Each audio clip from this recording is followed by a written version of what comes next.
Linear systems is when you have more than one linear equation and there's more than one variable. So what we're going to be looking for is there a solution? And if there is, what is it and what does it mean? If there's not, why not? And we're going to be doing that in different ways. We're going to be looking at solving systems graphically, and then in later lessons we'll be looking at solving systems algebraically using some different methods. What's important to note is that reminding ourselves what a solution is. So a solution is a point that when substituted into the equations makes all of the equations true. The solution set of a system is a collection of all pairs that are solutions to the systems. So sometimes there will be one solution, sometimes there will be no solutions, and sometimes there could be infinite solutions to a system of equations. We're going to be looking specifically at systems of linear equations, but you can have systems with different types of functions: linear, exponential, quadratic, polynomial. So first let's review how we can determine if it's a solution to the system. So what we're going to do is we're going to substitute these values into each equation and then see if they make the equation true. So here, remember, x is first, y is second. So if I substitute those values in, will the equation remain true?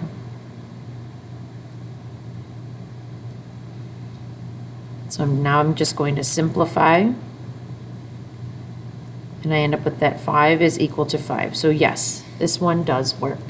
All right, so now let's see if it works for the second equation, because remember, to be a solution to the system, it has to work for both equations. So now I will substitute here. So 2 times 2 plus 5. I put the question mark just in case it doesn't equal that, and then at the end, my inequality would be there as opposed to an equal sign. And then here. Okay, so yes, 2, 5 is a solution to this system. So the system is the two equations in part A, and it is a solution because it makes both equations true. All right, let's check out now the second system. The second system is comprised of these two equations. Paying attention to the order, the y value is coming first. Substitute in, simplify. It works for the first equation. Now let's check for the second equation.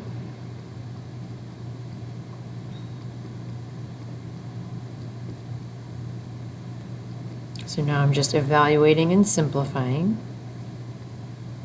And 5 does not equal 7. So as you see how if I had not put the question mark and I just put that they were equal, they're not in fact equal, so it would not have been a true mathematical statement. The question mark means I'm not sure yet, but this is not true. So no, 2, 5 is not a solution to this system. Now, instead of playing guess and check, we're going to look at ways that we can systematically figure it out. First, we're going to be looking at how we can do this graphically. All right, so first we're going to look at this system here. I have two equations. They both contain y and x. So they have to contain the same variables. So now what I'm going to do is I'm going to graph both of the equations here on this grid. I'm going to use different colors so they stand out even more. So my first graph, I'm going to use this light purple. So y equals 2x plus 5. This is in slope-intercept form. My slope is 2. My y-intercept is 5. So I will plot that. 1, 2, 3, 4, 5. and use my slope. I can't go up and to the right because it would go off the grid. So instead I'm going to go down 2 and to the left 1. Okay. Then I'll use my ruler and connect the dots.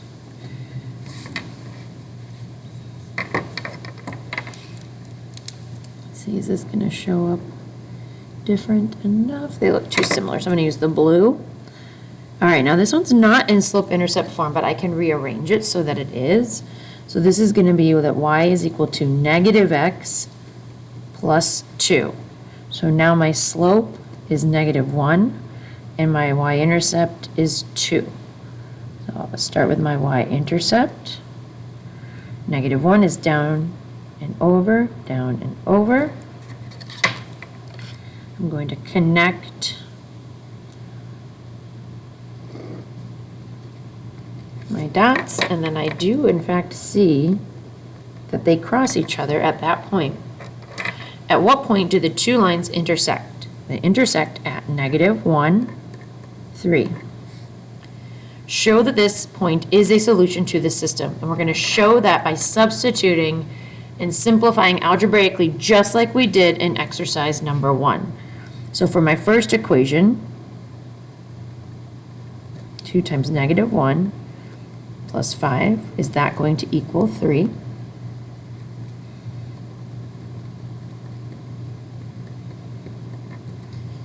And it does, in fact, work.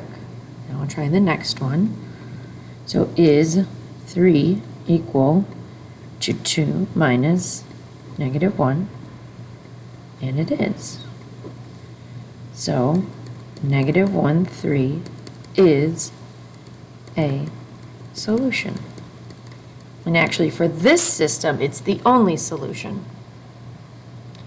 All right, let's take a look on the back. So now we can look at graphing equations. Remember that a point that lies on the graph is a solution to that equation, right? It makes the equation true. And then the graph of an equation is all of the points included in that set. So to solve a system of equations graphically, you find the intersection of the two graphs.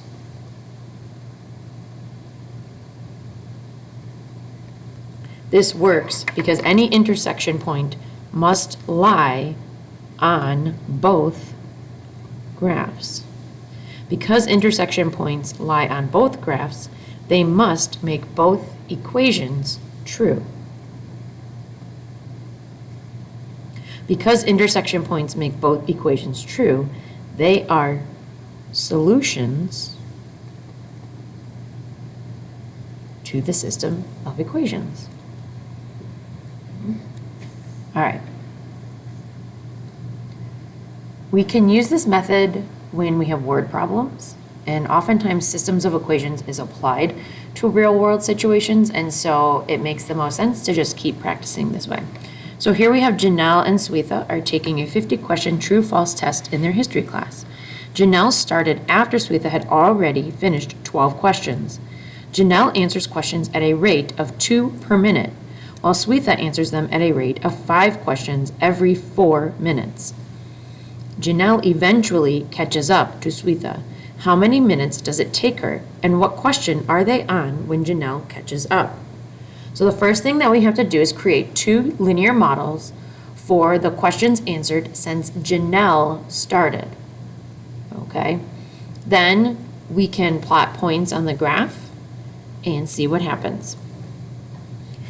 We need to make sure that we understand what we're looking at. So we're looking at the number of minutes, M, since Janelle started. And if I look at my grid here, we're counting by 1 minute intervals. When I'm looking at the number of questions answered, however, here I'm looking at every line is 2 questions. That's how this line becomes 10. So it might help to go back and just fill in some of these other numbers while you're getting started to help with the graphing. You don't have to, it's optional. All right, now let's look at writing our equations. So it says that Janelle answers questions at a rate of 2 per minute, okay? And when she starts, she doesn't have any finished yet. So if we do y sub j, so that's the function representing Janelle's questions, her rate is 2 per minute, and we're looking at minutes, so it's 2 questions per 1 minute, which is the slope, right? Rate and slope take the same place in the equation, so 2 over 1 times x, and then she's starting with 0 questions, so plus 0. Again, the plus 0 isn't necessary, but it does kind of help when you're thinking about how this is going to look. So when we go to graph it, when Janelle starts, she's at 0 questions, so she starts down here.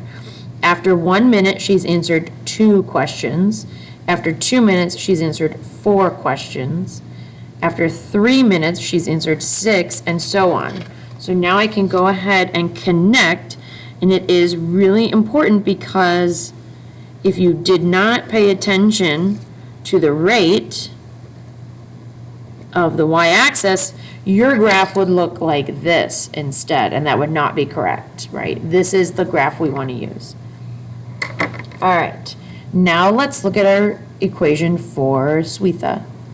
So her rate is 5 questions every 4 minutes, right? Change in y, which is the number of questions, over the change in x, which is the number of minutes, times x.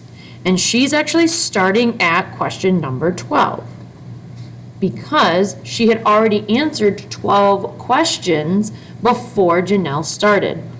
So her starting point is here at 0, 12. So she is starting faster, but 5/4 is equivalent to 1 25/100, which is less than 2, which means Janelle is working faster. So at a certain point, she's going to pass her friend. All right, so if we need to do, okay, so every 5 questions, every 4 minutes. If I try to do that, the point is not going to lie on a line because I'm counting with even numbers. So instead I can say, well, if after 5 minutes, after 4 minutes, she would have answered 5 more questions, right? So after 4 minutes, it would have been 5 more, so 17, right? Plus 5. 17 isn't one of my lines. I could estimate, but if we want to be accurate, I would wait and go until 8 minutes, add another 5 at 22. So 8 and 22 would be right here. Okay, and then I can graph this one. And if we see, right, at a certain point, Janelle and Swetha are on the same number of questions, and then eventually Janelle would finish first. So now we need to solve the problem. So we have to figure out how many questions is it. So it looks like my point is at 15, 30. So let's see if I graphed it accurately or if I need to make an adjustment. And I might need to make a slight adjustment here.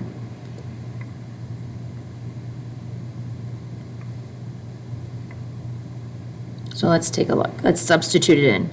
So, not y, 30.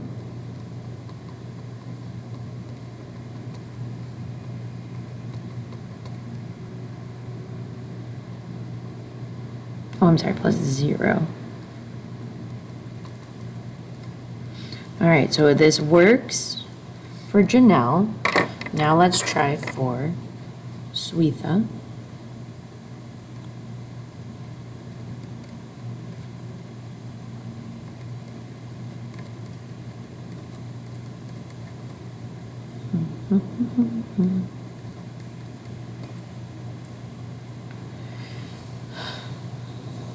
So So I'm going to be off by a little bit because it's not going to be an even number here.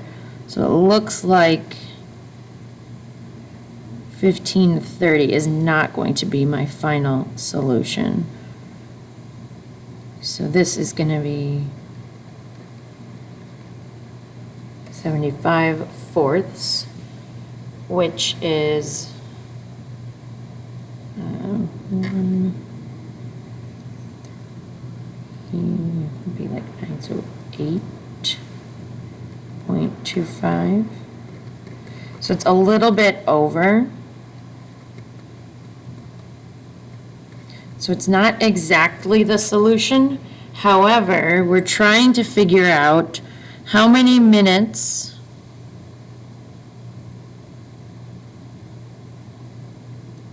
it takes her 30 minutes to catch up, and they're on question, I'm sorry, it takes them 15.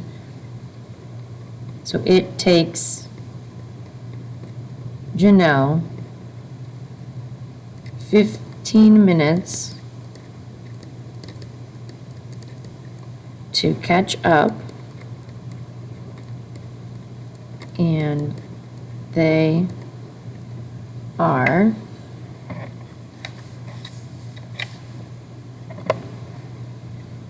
on problem number 30. So even though Swetha had just finished it, that's when they meet, is at question 30, and then Janelle continues to move a little bit faster. So that's how we use a system of equations to solve graphically. We'll graph it and we'll find out where they intersect. We'll also look at more problems where we interpret what does it mean when one is less than the other and when one is greater.